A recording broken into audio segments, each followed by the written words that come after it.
Good evening everyone, welcome to Cyberfest and welcome to Brick Brewery. We're in Peckham Rye, South East London. Brick is a family-owned business, so we originally started brewing in 2012, 2013, quickly ran out of space, and in 2017 we moved to an industrial estate out in Deptford. What was the multifunctional brewery and taproom is now solely a taproom, serving great delicious beer to everyone.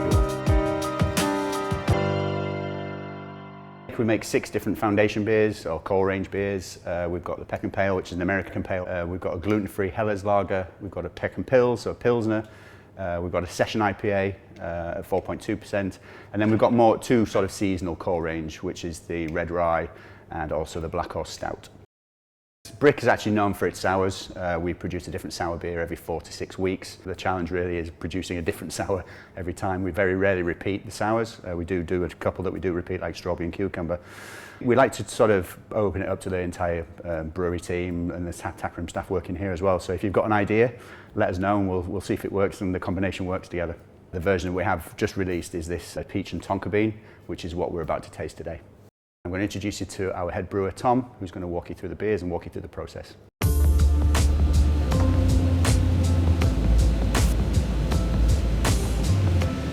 The idea of a peach and Tonka bean coming together was kind of in the vein of a peach cobbler. So we wanted something that was dessert style. So it has got a little bit of lactose in there as well to kind of impart a kind of ice creamy quality to it that pairs well with the Tonka bean. It's got a very high finishing gravity as well for a small beer. And yeah, the peach flavors just kind of add kind of delicate top notes, nice fruitiness, whilst also being a very rounded fruit flavor. There's not much acidity to the peach that we get. The first stage of the peach and Tonka bean sour is much the same as any of our beers here. So it starts with a single infusion mash. This is our mash tun behind me. 70% of the grist is made up of lager malt, which is pretty much all the fermentable sugars that are utilised by the yeast during the fermentation. So you get subtle biscuit notes with that. The other 30% of the grist is made up of less modified malts, kind of oats, wheat, chip malt, that just lend foam retention and body to the beer. After the initial mash and runoff, which is pretty standard to all our beer processes here, we move to the kettle souring stage. So at Brick we use a specific mixed culture of a variety of lactobacillus, so lactic acid producing bacteria, to sour the beer to the desired acidity. So this takes the form of us dosing lactobacillus into the kettle under controlled conditions, so anaerobic conditions, so we purge in CO2 to make sure there's no oxygen in there. We also acidify the wort to a desired pH of 4.4 or lower. This makes a hostile environment where only the lactic acid producing bacteria is going to thrive.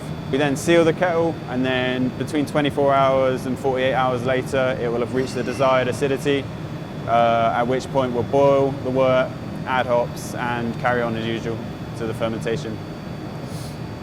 After primary fermentation, that's when we add our peach and our Tonka bean in 2 stages. So we add the peach initially and we ferment that out. As soon as that peach is fermented out and we get a stable gravity, we crash the beer to around 4 degrees, and then we added these guys, which are Tonka beans. These guys are really aromatic. They don't kind of need any heat treatment or any extended contact with the beer to impart their flavour. So about 24 hours after we add these, we take them off and then we crash the beer, carb it and package it.